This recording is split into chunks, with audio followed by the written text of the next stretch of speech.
थोर प्रेमाचा भुकेला, थोर प्रेमाचा भुकेला, थोर प्रेमाचा भुकेला, थोर प्रेमाचा भुकेला, थोर प्रेमाचा भुकेला, हाची दुष्काळ तयाला, हाची दुष्काळ तयाला, थोर प्रेमाचा भुकेला, थोर प्रेमाचा भुकेला, हाची दुष्काळ तयाला, हाची दुष्काळ तयाला, थोर प्रेमाचा भुकेला, थोर प्रेमाचा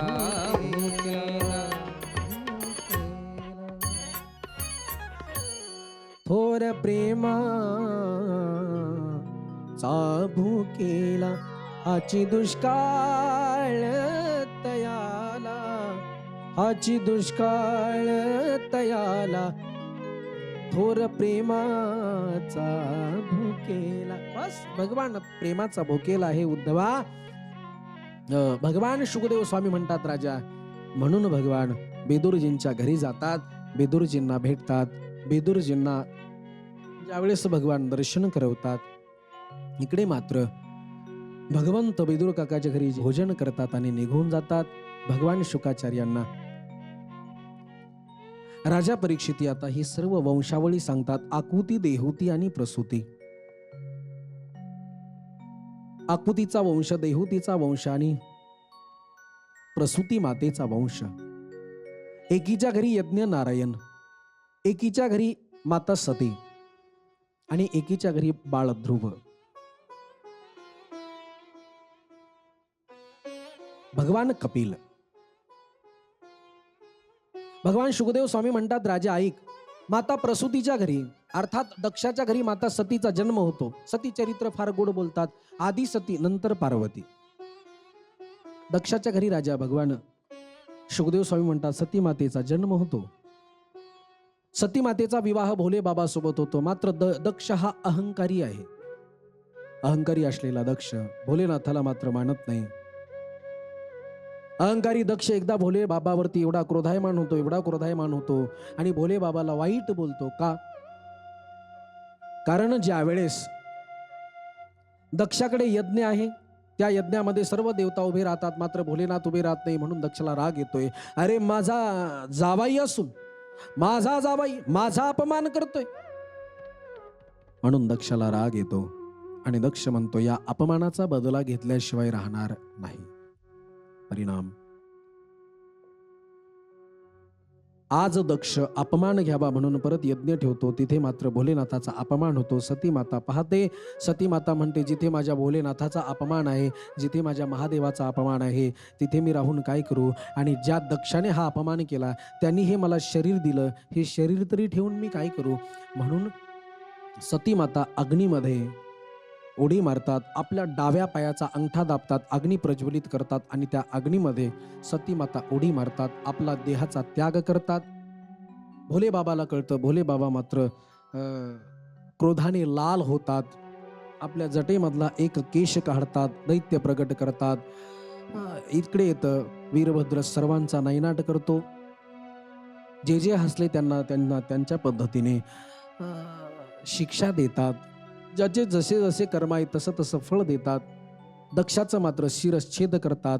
परत सर्व देवी देवता प्रार्थना भोले बाबाला करतात. भोले बाबा, यज्ञ जर पूर्ण नाही झाला तर सृष्टीवरती अनर्थ येईल, म्हणून यज्ञ पूर्ण करण्यासाठी हा दक्ष जे मॅ मॅ मॅ मॅ करत होता ना, म्हणजे मी मी मी ही जी लोक म्हणतात ना, अरे मी मी माझ्यासारखा कथाकारच नाही. हा जो मी आहे ना, मी माझ्यासारखा अमुक नाही, माझ्यासारखा तमुक नाही, हे जे म्हणतात ना, हाच आहे दक्ष, अहंकार. म्हणून दक्षाचं शिरच्छेद करतात आणि ते मॅमॅ करतो म्हणून त्याला एका बकऱ्याचं मुख लावतात, म्हणजे बोकडाचं मुख लावतात. इथे मात्र यज्ञ भगवान भोलेनाथ पूर्ण करतात. आता ती सती माता पुढील जन्मामध्ये हिमालयाच्या पोटी माता मैना आणि हिमालय यांच्या पोटी जन्म घेते. हिमालयाची पुत्री म्हणून नाव पार्वती. पर्वतराज आहेत ना, पर्वतराजांची पुत्री म्हणून नाव पार्वती. परंतु लहान असतानाच ज्यावेळेस देह त्याग करतात सती माता, तेव्हा अपेक्षा एकच ठेवतात, अरे जन्म लूंगी फिर मरूंगी, जन्म लूंगी फिर मरूंगी, लेकिन हर जन्म में पति भगवान भोलेनाथ को ही पाऊंगी. आणि पार्वती माता भगवान भोलेनाथाचं फक्त भजन करते. हळूहळू लहानाची मोठी होते. पार्वती मातेच्या मनामध्ये येतं. पार्वती माता आपल्या पिताजींना सांगते, पिताश्री मला तप करायचंय, मला भगवंताची साधना करायची. आपल्या आईवडिलाची आज्ञा घेऊन भगवान भोलेनाथाची साधना करण्याकरिता वनामध्ये येते आणि भगवान भोलेनाथाचं भजन करते. इकडे मात्र भगवान भोलेनाथाचा विवाह व्हावा ही सर्व देवतांची इच्छा. कारण त्यावेळेस तारकासूर नावाचा एक दैत्य आहे, तो फार उन्मत्त झाला होता आणि तारकासुराचा वध फक्त त्याच्याचकडनं होता जो भगवान भोलेनाथाचा पुत्र असेल. मग भोलेनाथाचं लग्न झालं नाही तर त्यांना मुलगा कधी होणार? तारकासूर तर उन्मत्त झालाय, मग काय करायचंय? सर्व देवी देवता भोलेनाथाकडे येतात, प्रार्थना करतात. भोलेनाथ म्हणले, नको रे बाबा, अरे एकदा लग्न केलं, एकदा केलं बाबा, पण फसलो, आता नाही.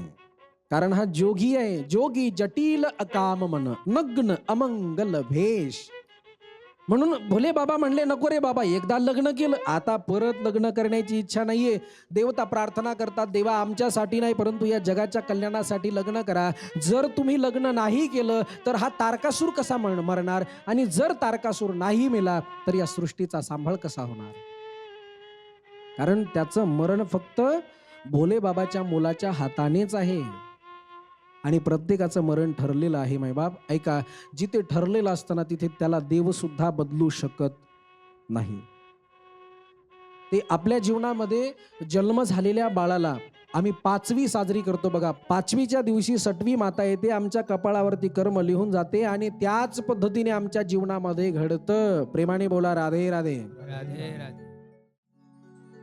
बोले वृंदावन बिहारी लाल की जय. बोले भक्तवत्सल भगवान की पंढरीनाथ भगवान की जय. मौली ज्ञानेश्वर महाराज की जय. जगद्गुरु तुकाराम महाराज की जय. सब संतन की जय. सब भक्तन की जय. जय जय श्री राधे, जय जय श्री राधे, जय जय श्री राधे.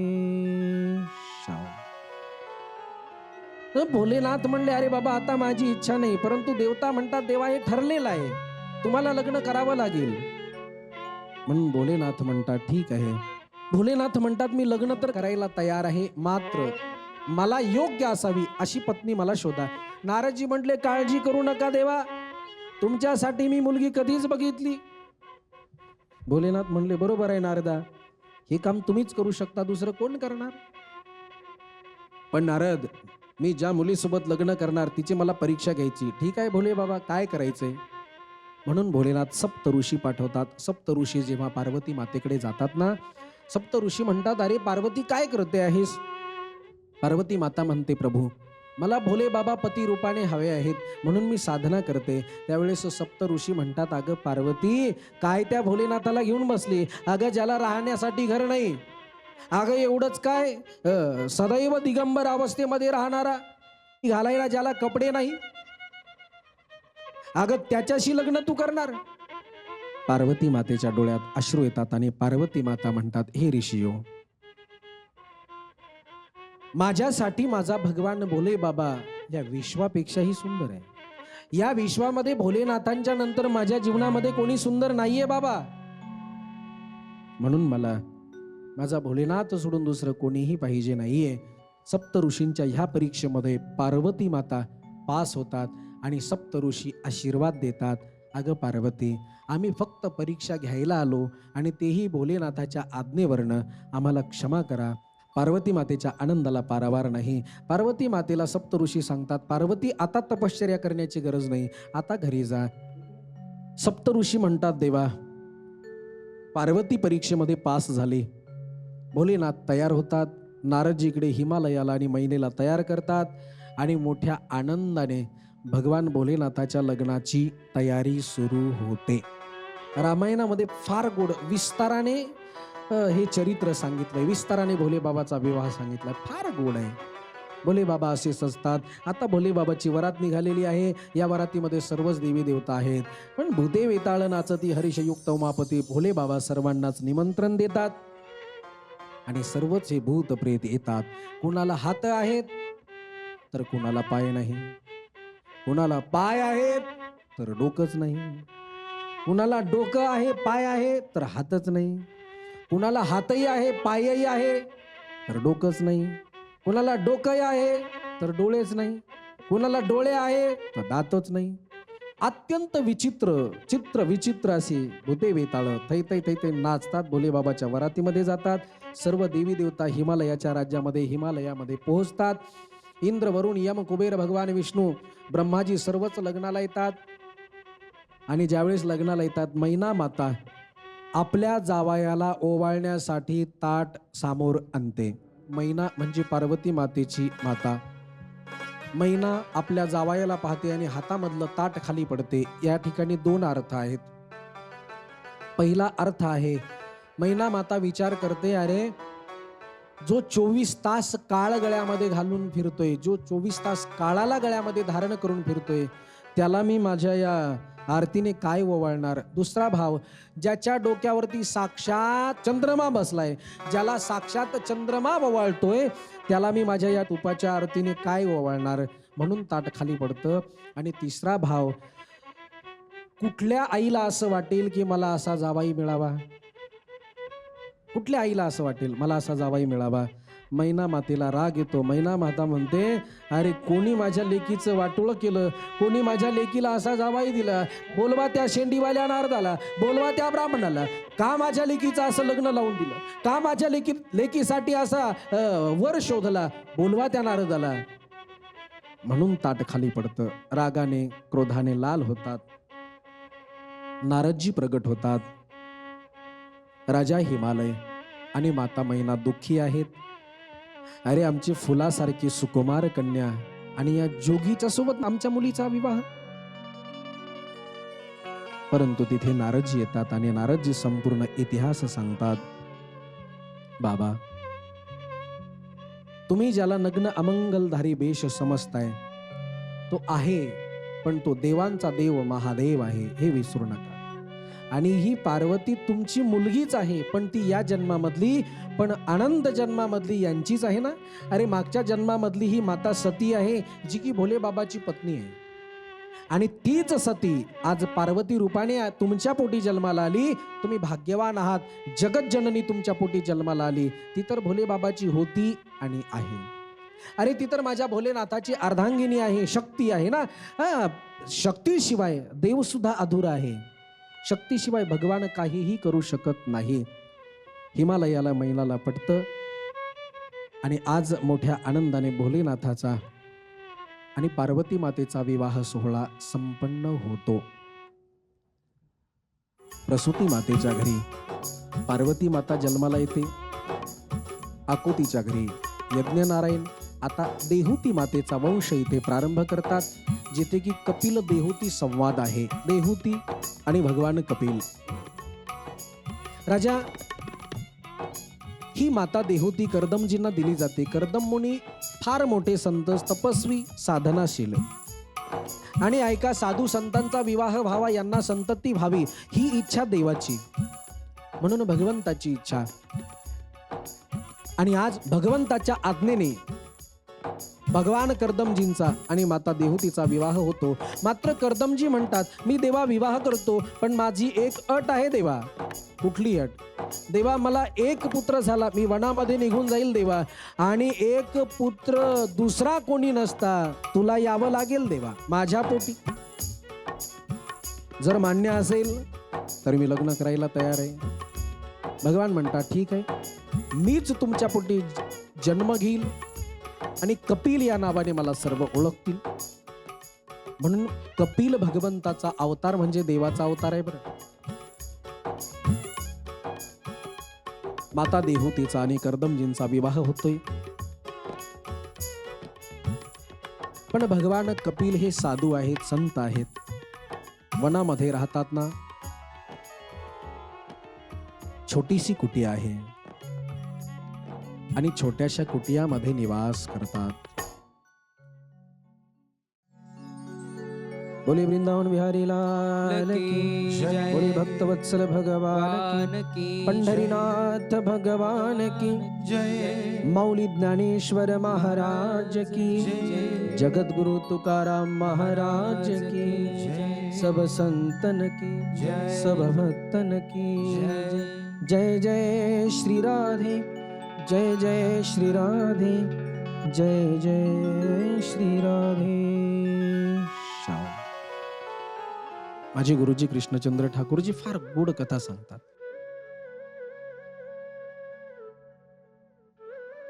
अरे बाबा, कर्दम मुनीची 10x10ची झोपडी, तिथेच उंदरांचं बीळ आहे, तिथेच पशु पक्ष्यांचा ते घरटा आहे, खोफा आहे.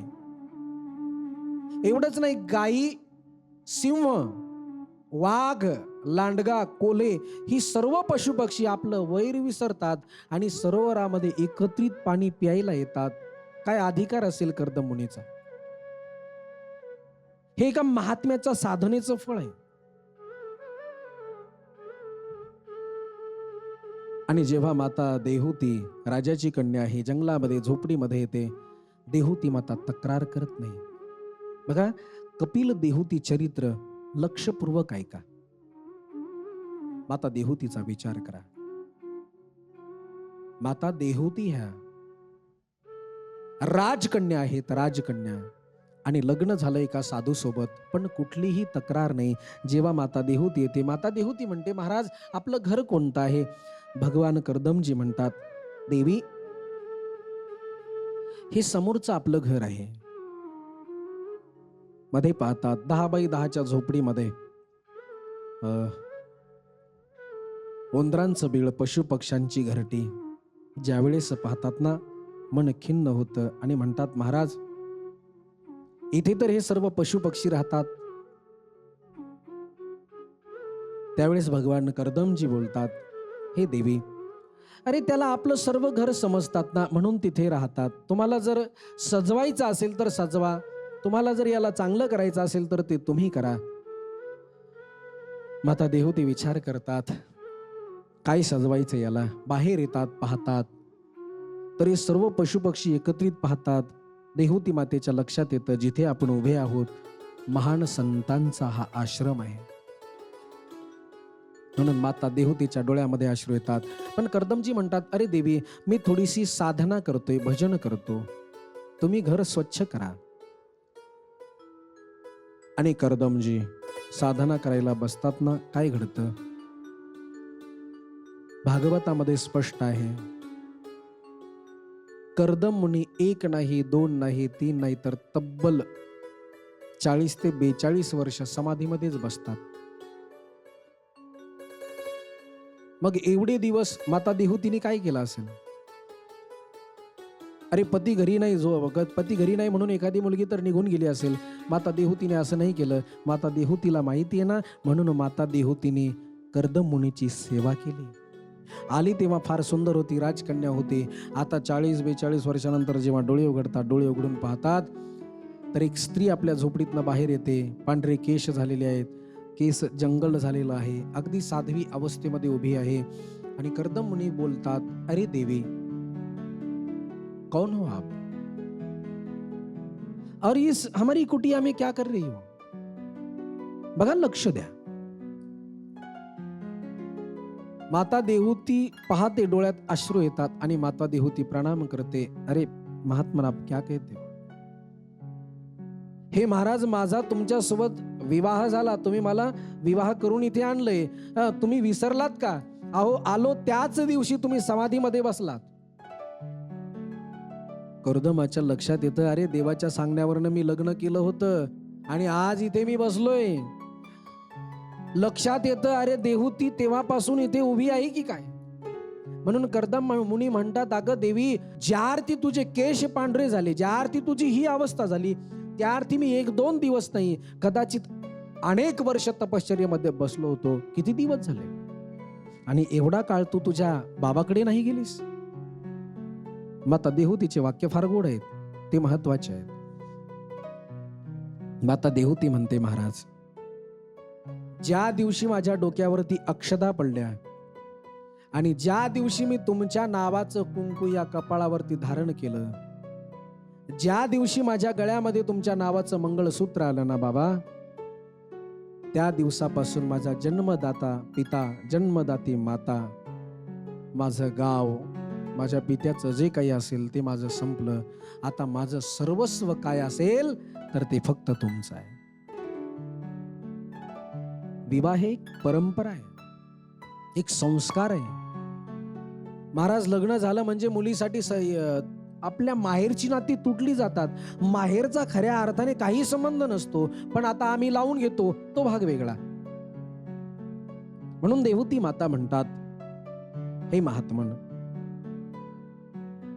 ज्या दिवशी माझं लग्न झालं ना त्या दिवसापासून मी तिकडली नाही तर इथली आहे. माझं घर ही तुमची झोपडीच आहे. माझं जीवन हे माझा स्वामी आहे. हा भाव असावा माईबाप. कथा कीर्तनामधून काहीतरी शिकावं. अर्थात मला सांगण्याचा उद्देश हा आहे, मर्यादा किती होत्या पूर्वी, किती मर्यादा होत्या. पती पत्नी बद्दल मर्यादा, पती पत्नी बद्दल मर्यादा. कर्दम मुनी ज्यावेळेस समाधीमध्ये आहेत, माता देहूती आयुष्यभर सेवा करते. काय अवस्था असेल जेव्हा कर्दमजींच्या लक्षात येतं. कर्दमजी एक सरोवरामध्ये मायावी सरोवर तयार करतात, एक साधनेच्या जोरावरती सरोवर तयार करतात. देहूती मातेच्या या साधनेवरती प्रसन्न होतात, सरोवरामध्ये स्नान करतात आणि दोघेही पुनश्च जसे विवाह करून आले तसे दोघं पुनश्च तरुण होतात, नवयुवक होतात, पुष्पक विमान तयार करतात आणि संपूर्ण जगामध्ये भ्रमण करवतात. परंतु ऐका, हे केवळ देहूती मातेच्या साधनेचा परिणाम, सेवेचा परिणाम. आणि कर्दम मुनी तर महात्मा आहे, साधनाशील आहे, पण देवाला सांगितलं, देवा एक मुलगा झाल्यानंतर मी वनामध्ये जाईल. पण ऐका, देहूतीच्या या सेवेवरती एवढे प्रसन्न होतात, एवढे प्रसन्न होतात, संसारामध्ये एवढे रममान होतात, एक मुलगा तर नाही 9 कन्या होतात. ज्या 9 कन्या नव योगेश्वरांना दिल्या जातात. पण ऐका, ज्याला मुलगी आहे ना तो बाप जगामध्ये सर्वात मोठा भाग्यवान आहे, सर्वात मोठा भाग्यवान. कारण मुलगी असली म्हणजे आम्ही एक यज्ञ केल्याचं फळ आम्हाला मिळतं. म्हणून कर्दमजी म्हणतात, अरे 9 कन्या झाल्या ना, 9 यज्ञ कन्फर्म, 9 यज्ञ माझे फिक्स झाले ना. म्हणून 9 कन्या नव योगेश्वराला दिले जातात. मात्र देव म्हणतात, हे देवी, किती दिवस या प्रपंचामध्ये राहायचंय, आता मला थोडंसं आज्ञा द्या. त्यावेळेस देहूती माता म्हणते, महाराज, तुम्ही म्हटले एक मुलगा झाल्यानंतर जाईल. अहो, मुलगा झालाच नाही, कन्या 9 झाल्या मान्य आहे, पण मला मुलगा कुठे, मुलगा द्या, नंतर जा.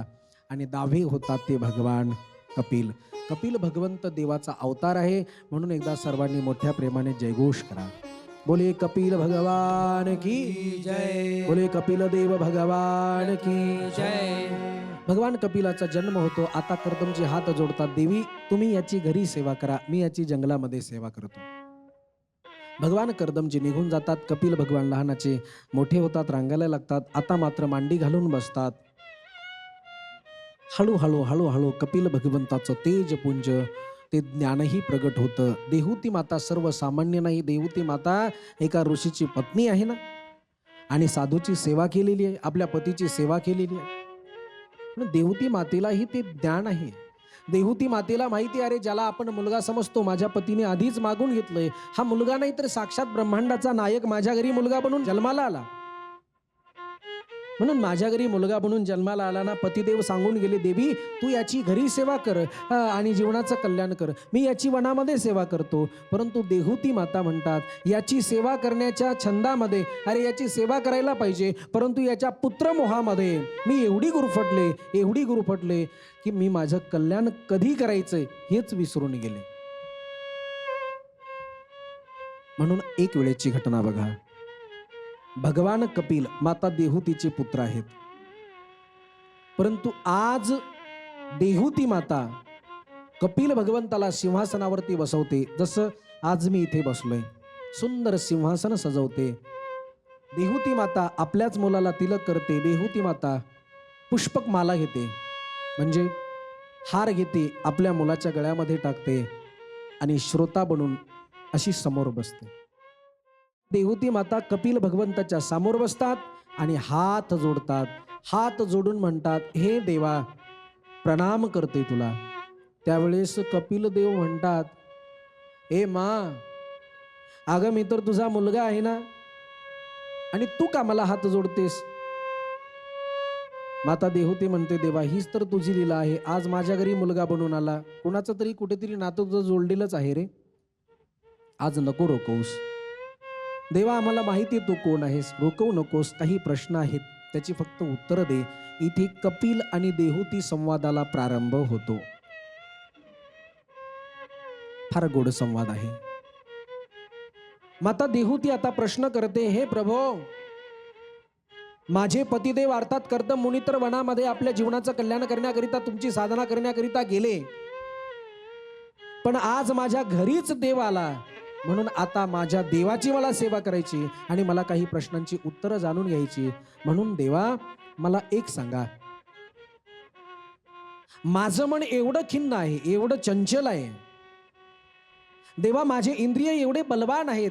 अरे प्रत्येक इंद्रियाला मी संस्कार देण्याचा प्रयत्न करतोय, मात्र माझे इंद्रिय माझ्याच ताब्यात नाहीत. काय करावं लागेल देवा?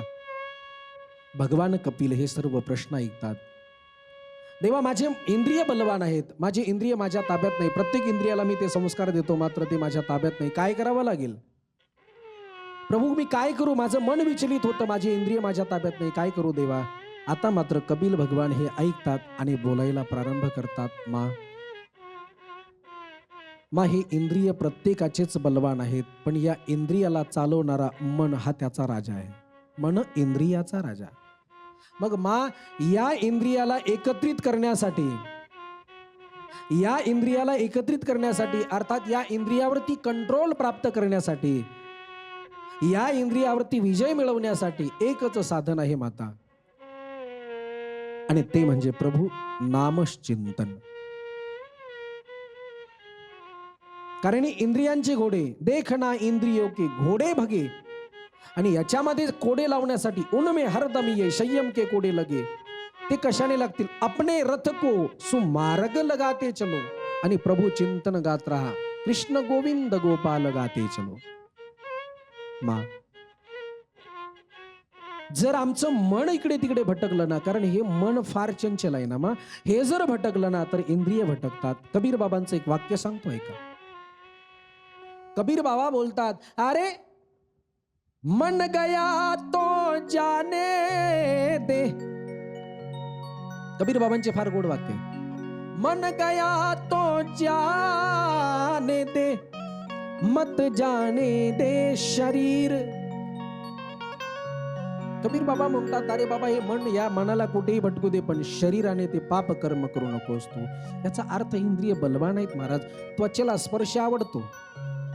कपिल भगवान सांगतात, मा या त्वचेला स्पर्श आवडतो, डोळ्याला सौंदर्य आवडतं, कानाला सुंदर गाणं आवडतं, जिभेला रस आवडतो, आणि या सर्व इंद्रियाला जे पाहिजे ते तू देण्याचा प्रयत्न केला, या इंद्रियाची कधीही तृप्ती होत नाही ना मा. या इंद्रियाला कितीही तृप्त करण्याचा प्रयत्न केला तरी इंद्रिय कधीही तृप्त होत नाहीत. या इंद्रियामध्ये कित्येक लोकांचे प्राण गेले महाराज. म्हणजे शब्द, स्पर्श, रूप, रस आणि गंध हे पंचविषय आहेत. पंचविषय, या पंचविषयांचे कित्येक जीवाचे प्राण गेले, मात्र या विषयांपासून ते दूर नाहीयेत. कपिल भगवंत गोड आपल्या मातेला उपदेश करतात. माता देहुती ऐकते. माता देहुती कपिल भगवंताची मिठी मिठी वाणी ऐकते. ऐकत असताना कपिल भगवंत जर बोलत राहतात. बोलत असताना भक्तीची 10वी अवस्था देहुती मातेला प्राप्त होते, आणि देहुती माता बघता बघता बघता ह्या शरीराचं पाणी पाणी होतं. त्या ठिकाणी एक सिद्धिता नावाची नदी तयार होते. आजही सिद्धिता नावाची नदी उत्तर भारतामध्ये आहे. सिद्धिता नावाची नदी निर्माण होते, आणि देहुती माता जलरूपाने वाहायला लागते. कपिल भगवंत बघतात, अरे माझ्या मातेला उपदेश करत असताना माझ्या मातेच्या भक्तीची 10वी अवस्था प्राप्त झाली. ज्या भक्ताची 10वी अवस्था, 10व्या अवस्थेमध्ये भक्त येतो ना, त्या अवस्थेमध्ये या शरीराचं पाणी होतं, अर्थात जलमय शरीर होऊन जातं. नाथबाबांनी जलसमाधी घेतली, अर्थात भक्तीची ती 10वी अवस्था. म्हणून आपल्या शरीराचं संपूर्ण पाणी होतं. भगवान कपिल सिद्धिता नदीला म्हणजे आपल्या मातेला प्रणाम करतात आणि गंगासागर या ठिकाणी निघून जातात. याच ठिकाणी कपिल देहुती संवाद विराम घेतोय. बोलिये कपिल देव भगवान की जय. कपिल देव भगवान की जय. बस. पुढे भगवान शुकाचार्य म्हणतात, हे राजा, आकुती देहुती प्रसूती, आता 2 मुलं राहिली. 3 मुलींचा तुला वंश सांगितला, 2 मुलं राहिली. ती 2 मुलं कोणती? प्रियव्रत आणि उत्तानपाद. प्रियव्रतो उत्तानपादो. राजा, एक आहे प्रियव्रत, एक आहे उत्तानपाद. त्यापैकी उत्तानपाद नावाचा राजा, ज्याच्या पोटी बाळ ध्रुवाचा जन्म होतो, इथे गोड ध्रुव चरित्र आहे. आपण अगदी संक्षिप्त रूपाने पाहून पुढे जाऊयात. राजा उत्तानपाद याला 2 पत्नी, सर्वांना माहिती आहे. एक आवडती, एक नावडती. आवडती कोण आहे? सुरुची. नावडती कोण आहे? सुनीती. एक नीती आहे आणि एक रुची आहे. आपल्याला काय आवडतं? नीती आवडती की रुची आवडते? महाराज, आम्हाला ही रुचीच आवडते ना. सर्वप्रथम जाणून घ्या, हा प्रियव्रत कोण आहे? हा राजा तथेमधला आहे, पण खऱ्या अर्थाने आम्हीच प्रियव्रत आहो ना. आणि प्रत्येकाला 2 पत्नी आहेत, एक आवडती, एक नावडती. अर्थात एक रुची म्हणजे आवडती आणि एक नीती म्हणजे नीती. धर्म, शास्त्र नियमाने चालणं. आम्हाला काय आवडतं? शास्त्राच्या मताने आम्ही चालत नाही, आम्हाला जी आवडेल ते आम्ही करतो ना. म्हणून आम्हाला सुद्धा हीच पत्नी आवडते. तसं सुनीतीला राज्याच्या बाहेर ठेवतो, सुरुचीला आपल्या घरामध्ये ठेवतो आणि सुरुचीला एक बालक जन्माला येतं, त्याचं नाव आहे उत्तम. मात्र सुनीतीच्या पोटी बाळ ध्रुव जन्म घेतात. ध्रुव बाळाचा जन्म होतो. ध्रुव बाळ साधू संतांच्या सानिध्यामध्ये आश्रमामध्ये राहतो ना. ध्रुवावरती साधूंचे संस्कार आहेत. परिणाम, ध्रुव हळूहळू लहानाचा मोठा होतो. 4-5 वर्षाचा झालेला ध्रुव, त्याला ध्रुवाला कळतं, अरे मी राजा उत्तानपादाचा मुलगा आहे. मी या पुण्या साधू ऋषीपुत्र नाही, मी तर राजपुत्र आहे. म्हणून माझ्या राज्यामध्ये जावं, माझ्या बाबाला भेटावं, भावना ही आहे. म्हणून ध्रुव बाळ आपल्या बाबाला भेटायला राज्यामध्ये येतात. सुनीती माता मना करते, नको रे बाळा, जाऊ नकोस, अपमान होईल. ध्रुव ऐकत नाही.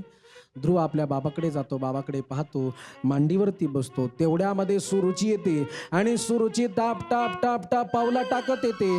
ध्रुवाचा हात पकडते, ध्रुवाला खाली ओढते, ध्रुवाच्या कमरड्यात लात घालते आणि त्या ध्रुवाला म्हणते, अरे ध्रुव,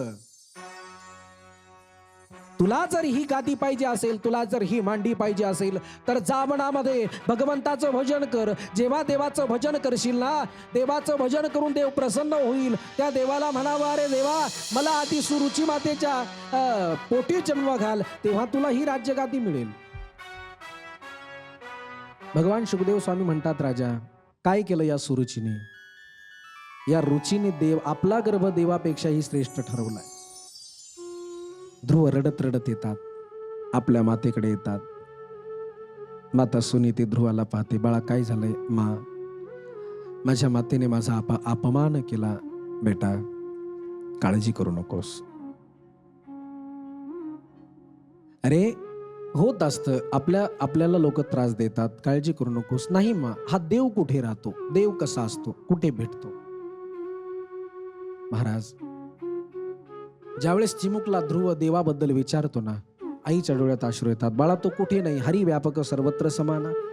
अरे तो प्रत्येक ठिकाणी आहे ना. मा, मला त्या देवाला भेटायचंय, आशीर्वाद दे.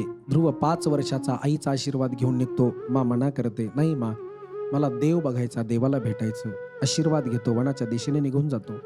ध्रुवाला नारदजी भेटतात आणि नारदजी ध्रुवाच्या डोक्यावरती हात ठेवतात. ज्याला नारद भेटले त्याला माझा देव दूर नाही, ज्याला संत भेटले त्याला माझा देव दूर नाही. बाळ ध्रुवाला नारद भेटतात. नारद आशीर्वाद देतात, नारदजिक मंत्र देतात. ओम नमो भगवते वासुदेवाय. बाळ ध्रुव बसतात. ओम नमो भगवते वासुदेवाय. ओम नमो भगवते वासुदेवाय. भजन करतात आणि याच भजनामध्ये चिंतनामध्ये बाळ ध्रुवाला भगवंत भेटतात. ते कसे भेटतात आपण पाहणार आहोत. 2 मिनिटं माझ्यासोबत बोला. ओम नमो भगवते वासुदेवाय. ओम नमो भगवते वासुदेवाय. ओम नमो भगवते वासुदेवाय. ओम नमो भगवते वासुदेवाय. वासुदेवाय भजो रामचंद्राय. वासुदेवाय भजो रामचंद्राय. वासुदेवाय भजो कृष्णचंद्राय. वासुदेवाय भजो कृष्णचंद्राय. हरि बोल. ओम नमो भगवते वासुदेवाय. ओम नमो भगवते वासुदेवाय. बाळ ध्रुव जेव्हा बसतात, पहिला महिना 3 दिवस जल पितात, झाडाचे पानं खातात. 3 दिवसानंतर 3 दिवस भजन करतात. पहिला महिना. दुसरा महिना प्रारंभ होतो. 6 दिवसानंतर डोळे उघडतात, झाडाची पानं खातात, पाणी पितात, परत बसतात, भजन मात्र चालू. तिसरा महिना 9 दिवसानंतर फक्त पाणी पितात, परत भजन सुरू. आता चौथा महिना सुरू होतो. महाराज बाळ ध्रुव आता पाणी पिणंही सोडतात. 12व्या दिवशी फक्त हवा पितात. हवा हवा हवा. उगच जगाचा बाप भेटत नाही. आता 5वा महिना सुरू होतो. 5व्या महिन्यामध्ये काय करतात हो? महाराज बाळ ध्रुव 5व्या महिन्यामध्ये आपल्या श्वासावरती कंट्रोल करतात. अरे ज्या वेळेस श्वासावरती कंट्रोल होतं, बाळ ध्रुव आपला श्वास रोखतात. या सृष्टीवरती हाहाकार होतो की काय? सर्वांचा श्वास रोखला जातो. बाळ ध्रुव तर आपला श्वास रोखून ठेवतात बरं का भागवत महाराज.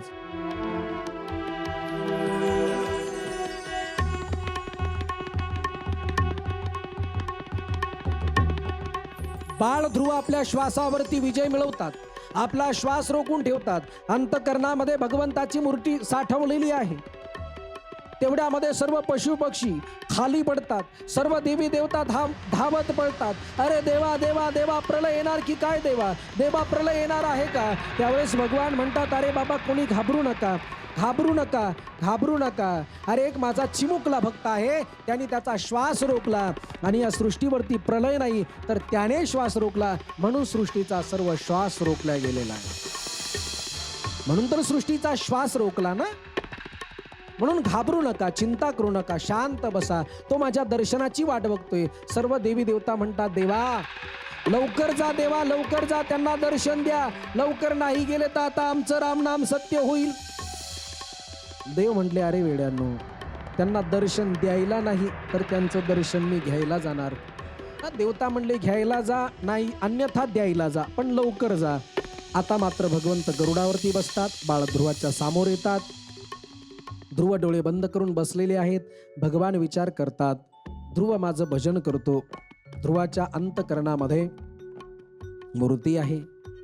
ध्रुवाच्या अंतःकरणामध्ये माझी मूर्ती आहे. ती बाजूला गेल्याशिवाय ध्रुवाला कळणार नाही. मी इथे आलोय म्हणून भगवंत माया टाकतात. ती मूर्ती बाजूला करतात. ध्रुव मात्र आता बेचैन होतात. अरे माझ्या अंतःकरणामधला माझा गोपाल, माझा भगवान कुठे आहे? एवढं बघतात. तेवढ्यामध्ये असं वर पाहतात तर जगाचा बाप समोर उभा आहे.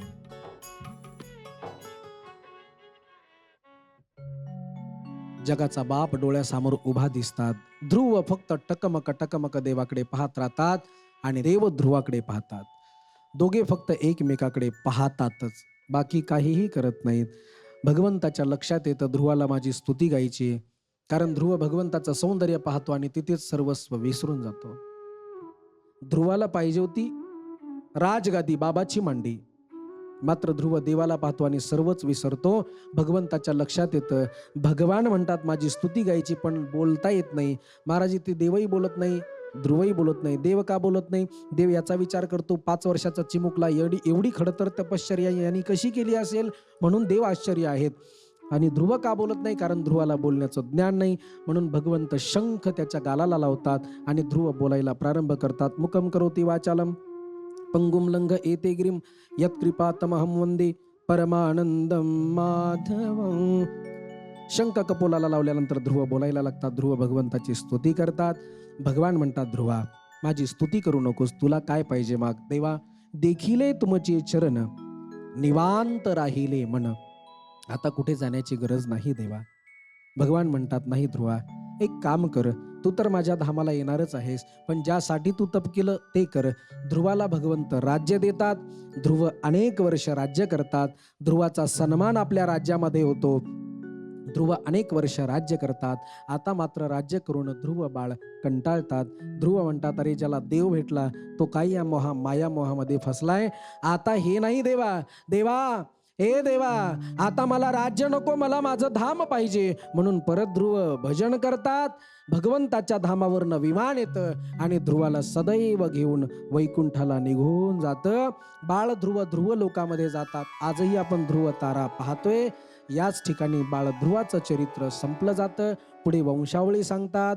अर्थात राजा उत्तानपादाचा वंश पुढे विस्ताराने सांगतात. आणि आता उत्तानपादाचं वंश सांगून राजा प्रियव्रताचा वंश सांगायला प्रारंभ करतात. पण आज आपण याच ठिकाणी थांबणार आहोत. पुढील भागामध्ये आपण राजा प्रियव्रताचा थोडासा वंश पाहणार आहोत. जडभरत चरित्र अत्यंत गोड आहे. जडभरत चरित्राचा आपण आनंद घेऊयात.